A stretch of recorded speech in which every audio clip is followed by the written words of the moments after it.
So would you be going backwards if you used that stun? Yes, it would have been considered a de-escalation of my force to go from knee strikes down to the use of my taser. Is it ever in your head okay, Kramer, we got to grab, as you're kneeling down here like this and crouches, I got to cross draw and grab that taser because I just want compliance?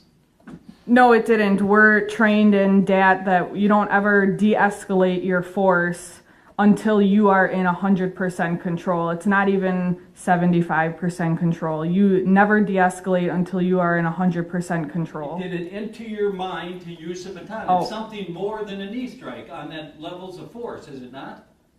It is a force option, but I discounted using my baton based again on my level of exhaustion. I didn't have the energy to now draw my baton, expand it, and then begin striking him. So what's the only other thing available to you if you can't use a baton and you can't go backwards? What's the only other thing you can do? Deadly force. Okay, and did you choose to do that? I chose deadly force. Okay, was that in your mind is I'm going to do this?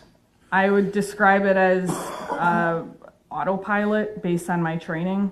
Okay, and tell me, when is it, and your understanding is, when is it that you can pull out a firearm in a struggle with a human being and fire a gun into a human being? What is your understanding is when you can do that?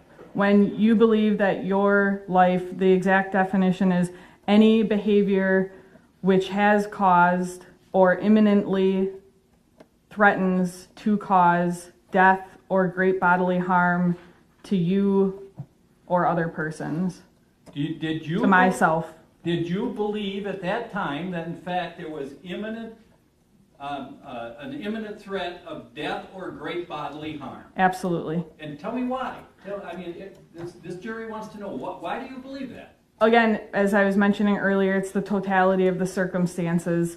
At the point in time that Mr. Burnley began to raise himself up with the left arm clutching his waistband, I perceived that to be a motive to access a weapon, which absolutely posed the threat of death, at the very minimum, great bodily harm. And I realized that the threat needed to be stopped immediately, that this could not continue for another second longer.